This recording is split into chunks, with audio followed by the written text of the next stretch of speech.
Hi friends Elba channel में तमारुं स्वागत है।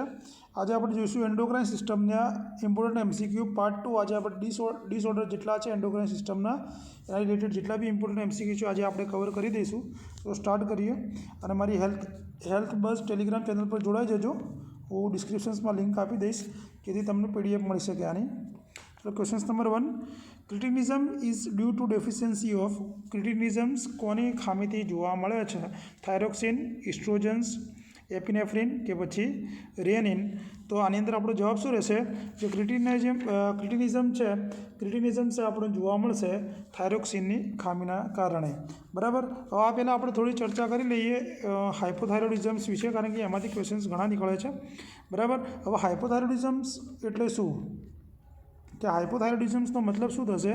तो हाइपोथायरॉइडिज्म्सनी अंदर शुं थाय जे थायरॉइड होर्मोन्स होय T3 एंड T4 एटले के थायरोक्सिन, बराबर, एनु लेवल बॉडी में शुं थई जाए? घटी जाए। एनु लेवल बॉडी ने घटी जाए, जेने आपणे शुं कहीशुं? हाइपोथायरॉइडिज्म्स कहीशुं। पण आनी साथे साथे शुं जोवा मळशे? T3 અને T4 घटशे, पण थायरॉइड स्टिम्युलेटिंग होर्मोन्स जे होय एनु लेवल शुं थशे? वधी जशे। एटले आने आपणे शुं कहीशुं? नेगेटिव फीडबेक मिकेनिज्म तरीके पण आपणे ओळखीए छीए। एटले खास याद राखजो कि T3 અને T4 નું लेवल घटी जशे, ज्यारे TSH નું लेवल वधी जशे, जेने આપણે नेगेटिव फीडबेक तरीके આપણે ओळखीए छीए। बराबर। हवे जे क्रिटिनिज्म है क्रिटिनिज्म्सना આપણે તમે શું કહી શકો કે કોન્જિનેટલ હાઇપોથાયરોઇડિઝમ્સ પણ કહી શકો। આ શાના કારણે થાય કે ચાઇલ્ડહુડની અંદર જે થાઇરોઇડ હોર્મોન્સ હોય એની ઉણપના કારણે આ જોવા મળે છે। પરિણામે શું જોવા મળશે? ફિઝિકલ ગ્રોથ, મેન્ટલ રિટાર્ડેશન્સ અને જે આપણો BMR હોય બેઝલ મેટાબોલિક રેટ એની અંદર ઘટાડો જોવા મળશે। क्लियर। चलो सेकंड नंबर का क्वेश्चन જોઈએ। Deficiency of thyroxine hypothyroidisms in adult leads to a conditions called.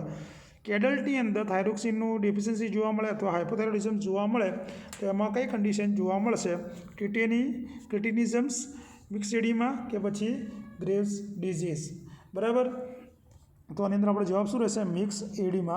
हवे जो आनी अंदर शुं कहेवा मागे कि मिक्स एडीमा एटले तमे कोने कहेशो कि आनी अंदर शुं जोवा मळे कि स्किन उपर जे पफीनेस जेवो जनरलाइज पफीनेस जोवा मळे। बराबर। एडीमा पफीनेस केम जोवा मळे कि जो म्यूकोपोलिसेकेराइड होय म्यूकोपोलिसेकेराइडનું एक्युम्युलेशन्स જોવા મળશે। પોલિસેકેરાઇડનું શું જોવા મળશે? एक्युम्युलेशन्स જોવા મળશે।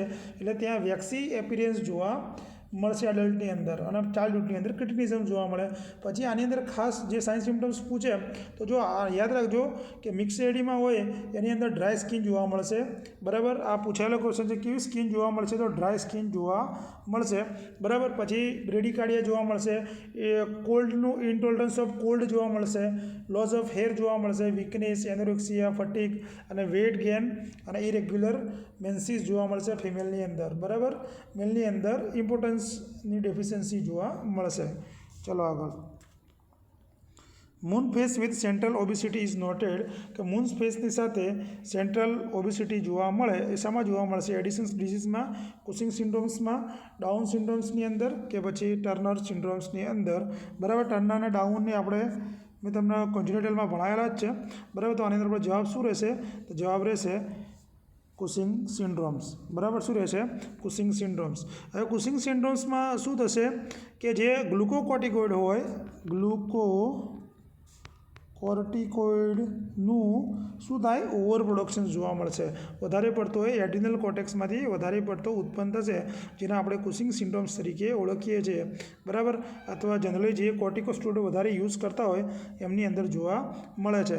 હવે આની અંદર શું જોવા મળશે? એક તો મૂન ફેસ જોવા મળશે। જો એક ક્વેશ્ચન પૂછાયેલો છે, એક મૂન ફેસ જોવા મળશે। પછી ટ્રંકલ, તમને સેન્ટ્રલ ઓબેસિટીની જગ્યાએ ટ્રંકલ ઓબેસિટી પણ આપેલું હોય તો પણ આની અંદર જોવા મળશે ટ્રંકલ અથવા સેન્ટ્રલ ટાઈપ ઓબેસિટી જોવા મળશે। પછી બીજું બફેલો હમ્પ આની અંદર જોવા મળશે। બફેલો હમ્પ આની અંદર જોવા મળશે। બરાબર। એ ખાસ કરીને જે બફેલો હમ્પની અંદર જે સુપ્રાક્લેવિક્યુલર ફેટ પેડ ત્યાં જોવા મળશે। બરાબર। અને એક્સ્ટ્રીમિટીઝ આમાં કેવું જોવા મળશે?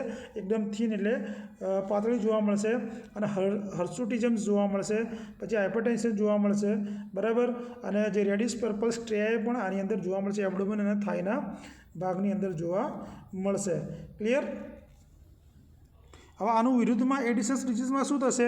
એડ કરવું એટલે એની જગ્યાએ વિરુદ્ધ શબ્દ યુઝ થાય કે જે એડિનલ કોર્ટેક્સમાંથી આપણે ગ્લુકોકોર્ટિકોઇડ ઉત્પન્ન થાય એનું ગ્લુકોકોર્ટિકોઇડ, મિનરલોકોર્ટિકોઇડ અને એન્ડ્રોજન્સ એનું સિક્રિશન્સ ઘટી જાય અને આપણે શું કહીશું એડિશન્સ ડિસીઝ તરીકે ઓળખીશું. એટલે બંનેનું યાદ રાખજો તમે. Clear? What is the cause of disease known as ફિયોક્રોમોસાઇટોમા?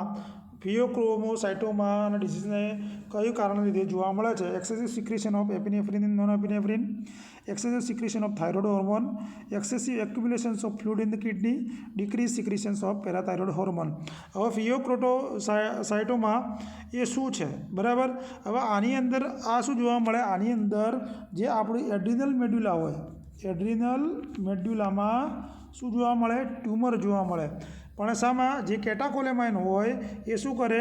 A ટ્યુમરને produce કરે. કેટાકોલેમાઇનમાં શું આવશે? નોર એપિનેફ્રિન અને એપિનેફ્રિન. બરાબર. એને આપણે શું કહીશું? એટલે ટૂંકમાં યાદ રાખવાનું કે ભાઈ એડ્રિનલ મેડ્યુલામાં જે ટ્યુમર જોવા મળે એને આપણે ફિયોક્રોમોસાઇટોમા તરીકે ઓળખીએ છીએ. જેના પરિણામે શું થાય? એપિનેફ્રિન અને નોન એપિનેફ્રિનનું સિક્રિશન્સ વધારે પ્રમાણમાં થાય છે. બરાબર. ધારો કે તમને ફિયોક્રોમોસાઇટોમાના સિમ્ટમ્સ પૂછે કે ભાઈ એના સિમ્ટમ્સ શું હોય છે? કે જુઓ, હેડેક, પાલ્પિટેશન્સ, પેલર, ફ્લશિંગ, પ્રોફ્યુઝ ડાયફોરોસિસ જોવા મળે, હીટ ઇન્ટોલરન્સ યાદ રાખજો, આમાં વેટ લોસ જોવા મળે, હાઇપરગ્લાયસેમિયા, એન્ઝાઇટી, ટ્રેમર્સ જોવા મળે. બરાબર ને? હાઇપરટેન્સિવ ઇમરજન્સી આની અંદર જોવા મળી શકે છે. બરાબર. જો અને આ ક્વેશ્ચન પૂછાય છે ફિયોક્રોમોસાઇટોમાની અંદર આપણે બ્લડ પ્રેશર લેવું બહુ જ ઇમ્પોર્ટન્ટ છે. ફિયોક્રોમોસાઇટોમાની અંદર 5 Hs તમારે યાદ રાખવાના કે 5 H. એમાં એક હાઇપરટેન્શન્સ, હેડેક, હાઇપર હાઇડ્રોસિસ એટલે કે એક્સેસિવ સ્વેટિંગ જોવા મળે. બરાબર. પછી હાઇપર મેટાબોલિઝમ અને હાઇપરગ્લાયસેમિયા. આ 5 વસ્તુ ફિયોક્રોમોસાઇટોમાની અંદર જોવા મળે. એટલે 5 Hsમાં તમારે યાદ રાખવાનું હાઇપરટેન્શન્સ, હેડેક, હાઇપર હાઇડ્રોસિસ એટલે કે એક્સેસિવ સ્વેટિંગ જોવા મળે, હાઇપર મેટાબોલિઝમ અને હાઇપરગ્લાયસેમિયા. આ 5 કન્ડિશન લખી નાખજો. બરાબર. તો આની અંદર આપણો જવાબ શું આવશે? હવે તમને ખ્યાલ આવી ગયો હશે. તો એક્સેસિવ સિક્રિશન્સ ઓફ એપિનેફ્રિન એન્ડ નોન એપિનેફ્રિન એ ફિયોક્રોમોસાઇટોમાની અંદર આવશે. Diabetes insipidus is caused by the deficiency of which the following hormones? Diabetes insipidus કયા હોર્મોન્સની ઉણપથી થાય છે? ઇન્સ્યુલિન, રેનિન, એન્ટીડાયોરેટિક કે ગ્લુકાગોન. હવે ઉતાવળમાં બધા શું કરશે? અહીંયા જોવે જ નહીં પાછળ ઇન્સિપિડસ છે કે મિલાઇટિસ, તો બધા ઇન્સ્યુલિન લખીને આવી જાય. તો આપણો જવાબ રહેશે એન્ટીડાયોરેટિક હોર્મોન, કારણ કે ડાયાબિટીસ ઇન્સિપિડિસ આપણને પૂછેલું છે. ડાયાબિટીક ઇન્સિપિડસ કોનો ડિસઓર્ડર છે? કે જે આપણી પિટ્યુટરી ગ્લેન્ડ રહી એના જે પોસ્ટિરિયર લોબના કારણે આ જોવા મળતો હોય છે. એમાં જે એડીએચ હોર્મોન, એન્ટીડાયોરેટિક હોર્મોનો એની ડેફિશિયન્સીના કારણે જોવા મળે છે. બરાબર. અથવા જે આપણી કિડની ફેલ થઈ જાય તો એડીએચનો જે રિસ્પોન્ડ હોય એ ઘટી જાય એટલે નેફ્રોજેનિક પણ જોવા મળે. બરાબર. નેફ્રોજેનિક ડાયાબિટીસ પણ જોવા મળતો હોય છે, કિડનીના કારણે જોવા મળતો હોય છે. ક્લિયર? પ્રાઇમરી કોઝ શું થાય? ડાયાબિટીસ ઇન્સિપિડિસનું પ્રાઇમરી કોઝની વાત કરીએ તો પિટ્યુટરી ગ્લેન્ડનું પોસ્ટિરિયર લોબ છે. અને જ્યારે સેકન્ડરીમાં હેડ ઇન્જરી હોય, લાઈક હાઇપોથેલેમિક ઇન્જરી હોય, બ્રેન ટ્રોમા હોય, ન્યુરોસર્જરી હોય, CNSમાં ઇન્ફેક્શન્સ હોય તો સેકન્ડરી ડાયાબિટીક ઇન્સિપિડિસ જોવા મળે છે. અને ડાયાબિટીક ઇન્સિપિડિસમાં ખાસ પૂછે કે ભાઈ ડાયાબિટીક ઇન્સિપિડિસમાં યુરિનની સ્પેસિફિક ગ્રેવિટી વધે કે ઘટે? તો યાદ રાખજો, ડાયાબિટીસ ઇન્સિપિડિસમાં યુરિનની સ્પેસિફિક ગ્રેવિટી ડિક્રીઝ થશે. બરાબર. શું થશે? ડિક્રીઝ થશે. ક્લિયર? ચલો આગળ.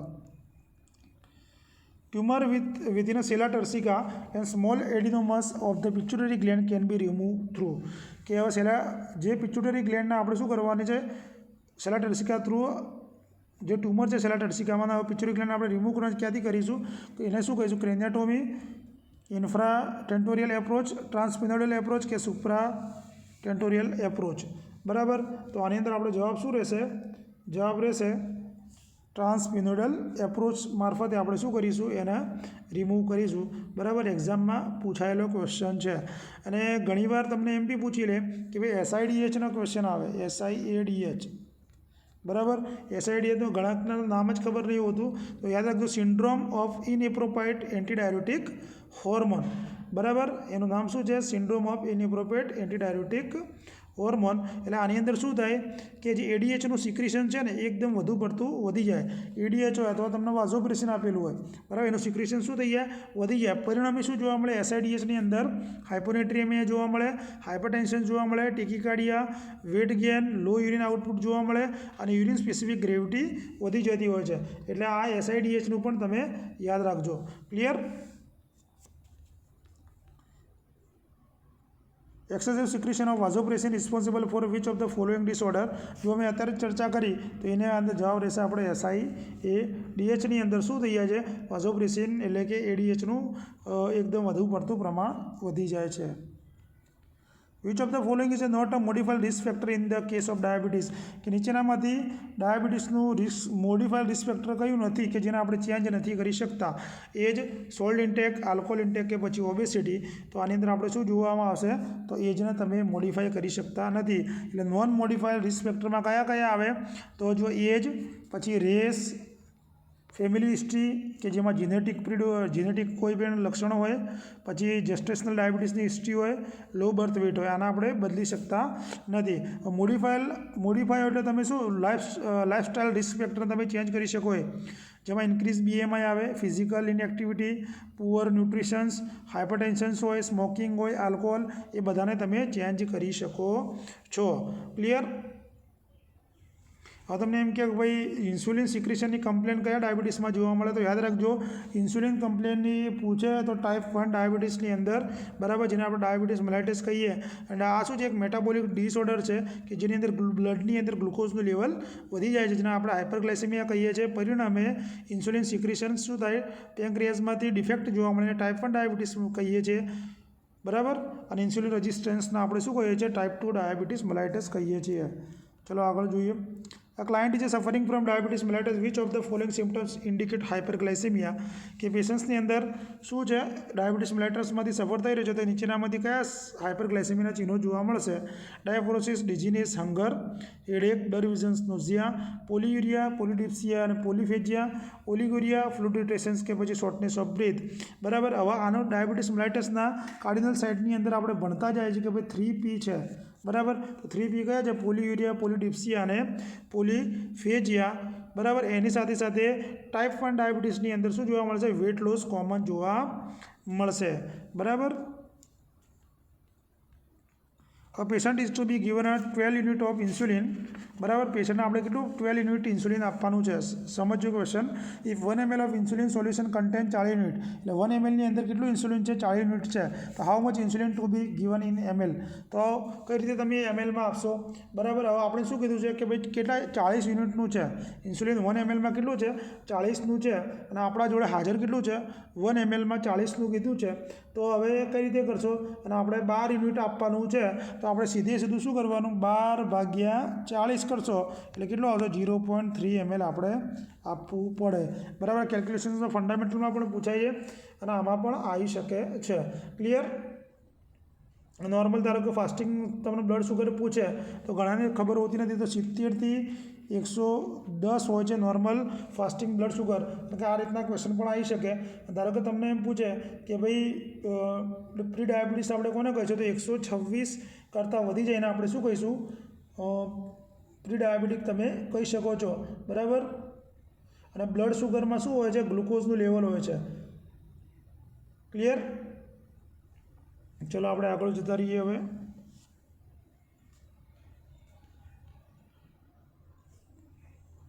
A patient blood sugar is 40 mg per dl. Immediate management is to administered 40 mg થઈ ગયું, હાઇપોગ્લાયસેમિયમ જતું રહ્યું, તો પછી એનું શું મેનેજમેન્ટ કરશો, 5% એક્સ્ટ્રોઝ, 50% 10 યુનિટ હ્યુમન ઇન્સ્યુલિન કે પછી નોર્મલ સલાઇન. તો આની અંદર આપણો જવાબ શું રહેશે, જવાબ રહેશે 15% એક્સ્ટ્રોઝ આપવાનું છે, બરાબર. હાઇપોગ્લાયસેમિયાની કન્ડિશન છે એટલે કે 70 કરતાં શુગર ઘટી જાય અને આપણે શું કહીએ છીએ, હાઇપોગ્લાયસેમિયા તરીકે ઓળખીએ છીએ, બરાબર. તો એને આપણે શું આપવું પડે, 50% આપવું પડે. હવે જો ઇન્સ્યુલિનના ક્વેશ્ચન પૂછે તો ઇન્સ્યુલિનનું સ્ટોરેજ ધારો કે તમને ફેરનહીટમાં પૂછે તો 36 થી 86 ફેરનહીટે આપણે શું કરવાનું હોય, ઇન્સ્યુલિનને સ્ટોર કરવાનો હોય છે. એટલે કે ટૂંકમાં 15 થી 25 સેલ્સિયસ, બંને હું તમને લખી દઉં છું. 15 થી 25 સેલ્સિયસમાં આપણે શું કરીએ, ઇન્સ્યુલિનને આપણે સ્ટોર કરીએ છીએ. પછી ક્યારે પણ કયા ઇન્સ્યુલિનને આપણે મિક્સ નથી કરવાનું, તો લોંગ એક્ટિંગ જે ઇન્સ્યુલિન હોય એને ક્યારેય આપણે મિક્સ કરવાનું નથી. પછી પેલો NPH ઇન્સ્યુલિનવાળો કે મિક્સ કરવાનું, રેગ્યુલર ઇન્સ્યુલિન અને NPH ઇન્સ્યુલિનવાળો ક્વેશ્ચન વારંવાર પૂછાય છે કે એને તમારે મિક્સ કરવાનું હોય તો પહેલું તમે શું લેશો, પહેલું આપણે રેગ્યુલર ઇન્સ્યુલિન પહેલાં ભરીશું અંદર અને પછી NPH આપણે ભરીશું. ક્લિયર. એટલે આ ખાસ યાદ રાખજો. જેટલા ઇમ્પોર્ટન્ટ ક્વેશ્ચન મને યાદ આવે હું તમને કહેતો જઈશ. The classical sign and symptoms of hypoglycaemia. તો હાઇપોગ્લાઇસેમિયાના ક્લાસિફાઈ સિમ્ટમ્સ કયા જોવા મળશે? Confusions, hypertension and nausea, headache, weakness and irritability, bradycardia, vomiting and hypotensions, diplopia, restlessness and tachypnoea. તો આની અંદર શું જોવા મળશે? હાઇપોગ્લાઇસેમિયાની અંદર બ્લડ ગ્લુકોઝ ઘટી જશે તો પહેલાં હેડેક જ થાય, વીકનેસ અને ઇરિટેબિલિટી એના સાઇન સિમ્ટમ્સ જોવા મળશે. હવે જો હાઇપોગ્લાઇસેમિયાની અંદર માઇલ્ડ હાઇપોગ્લાઇસેમિયા હું તમને કહી દઉં, બરાબર. માઇલ્ડ હાઇપોગ્લાઇસેમિયા આપણે કોને કહીશું? કે 40 થી 60 mg પર DL હોય. કેટલું? 40 થી 60 mg પર DL હોય, જેમાં હંગર, ડાયફોરેસિલ સ્વેટિંગ, ટ્રેમર જોવા મળે અને ટેકિકાર્ડિયા જોવા મળશે. પછી મોડરેટ કોને કહીશો? તો 20 થી 40 અને માઇલ્ડ મોડરેટ હાઇપોગ્લાઇસેમિયા, જેની અંદર ફટીક જોવા મળશે, ડિપ્લોપિયા એટલે ડબલ વિઝન જોવા મળશે, હેડેક જોવા મળશે, ડિઝીનેસ, રેસ્ટલેસનેસ, ઇરિટેબલ, પછી કોન્સન્ટ્રેશન્સ ના કરી શકે, સ્પીચ આમ તોતડા જેવો લાગે, સ્લર સ્પીચ, નોઝિયા જોવા મળે. અને થર્ડ છે સિવિયર. તો સિવિયરની અંદર 20 કરતાં લેસ દેન 20 કરતાં ઓછું હોય તો એમાં ડેલિરિયમ, બિહેવિયર વાયોલન્ટ થઈ જાય, સીઝર્સ આવે, કોમામાં જતું રહે અને ડેથ પણ થઈ શકે, બરાબર. માઇલ્ડ, મોડરેટ અને સિવિયર હાઇપોગ્લાઇસેમિયા યાદ રાખજો. મેં તમને એના સાઇન સિમ્ટમ્સ પણ કહી દીધા છે. Clear? Appropriate needle size for insulin injection, કે નીડલની સાઇઝ કઈ વાપરીશું? 18 ગેજ, 22 ગેજ, 1.5 ઇંચ લોંગ કે 25 ગેજ. જો વારંવાર એક્ઝામમાં પૂછાયેલો ક્વેશ્ચન છે તો આની અંદર આપણો જવાબ શું રહેશે? 25 ગેજ અને 5/8 લોંગ આપણે આની અંદર યુઝ કરીએ છીએ, બરાબર. અને મોસ્ટલી જે આપણે યુઝ કરીએ છીએ 25 ગોઝની યુઝ કરીએ છીએ, અથવા જે નીડલ હોય 27 થી 29ની આપણે યુઝ કરતા હોઈએ છીએ. ક્લિયર? ચલો આગળ. What is the renal threshold value of glucose? Renal threshold value ગ્લુકોઝની કેટલી છે? 188, 182, 185 કે પછી 180. તો રિનલ થ્રેશોલ્ડમાં આપણો જવાબ શું રહેશે? 180 આપણો જવાબ સાચો રહેશે. ક્લિયર? પછી તમને એમ પૂછી શકે કે ભાઈ ઇન્સ્યુલિન કયા રૂટથી આપીએ? આપણે સબક્યુટેનિયસ આપીએ.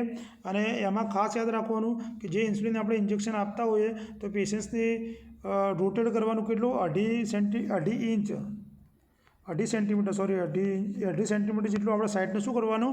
રોટેટ કરવાનું. એટલે ક્વેશ્ચન પૂછી શકે. કારણ કે ઇન્સ્યુલિન મોસ્ટ કઈ જગ્યાએ એબ્સોર્પ્શન જોવા મળે છે? તો એબ્ડોમનમાં એનું મોસ્ટલી એબ્સોર્પ્શન જોવા મળે છે. Glycosylated, haemoglobin, HbA1c test mean glucose level. એટલે આ HbA1c કરાવીએ તો કેટલા દિવસ સુધીનો આપણને જાણવા મળે?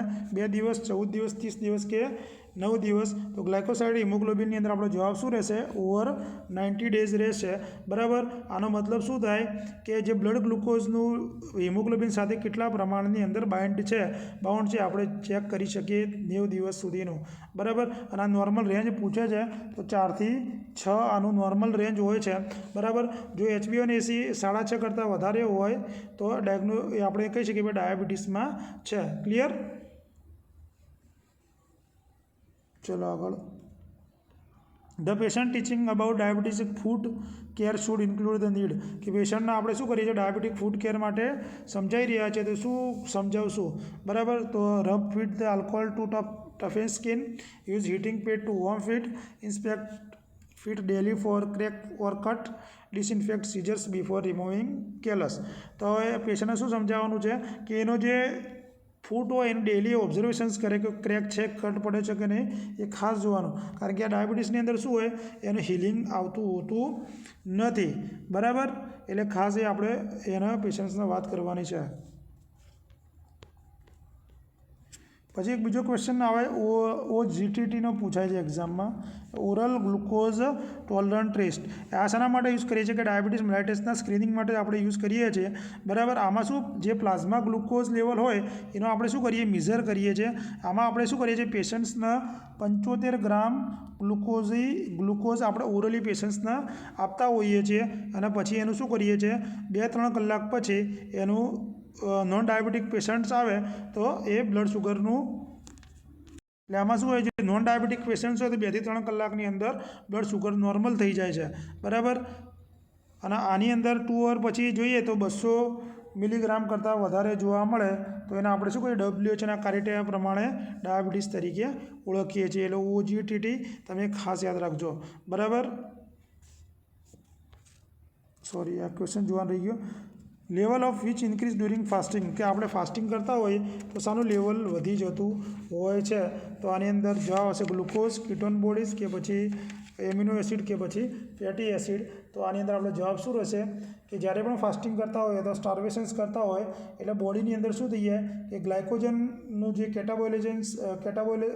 કેટાબોલાઇઝ થાય અને ગ્લાયકોજનમાં સ્ટોર જોવા મળે ગ્લાયકોજન, ફેટ અને પ્રોટીનનું શું જોવા મળે ગ્લુકોઝની અંદર, એ સેલ્સને પ્રોવાઈડ કરવા માટે ગ્લુકોઝની અંદર કેટાબોલાઇઝ થાય. પરિણામે જે કીટોન બોડીઝ હોય એ શું થાય આની અંદર સિક્રેટ થતી હોય એટલે ફાસ્ટિંગ દરમિયાન શું થાય કીટોન બોડીનું લેવલ ઇન્ક્રીઝ થઈ જતું હોય છે. એક્ઝામમાં કેવું પૂછે કે ડાયાબિટીક કીટો એસિડોસિસ હોય, કીટોન બોડી ઇન્ક્રીઝ થાય તો કોનું ઓક્સિડેશન રોંગ જોવા મળશે તો ફેટનું. બરાબર, યાદ રાખજો એ. અને ડાયાબિટીક કીટો એસિડોસિસના ક્લિનિકલ મેનિફેસ્ટેશન પૂછે છે તો યાદ રાખજો કુસુમિયલ જે બ્રિથિંગ છે ડાયાબિટીક કીટો એસિડોસિસમાં જોવા મળશે. પછી એસિટોન બ્રીથ એટલે કે ફ્રૂટી ઓર્ડર જોવા મળશે.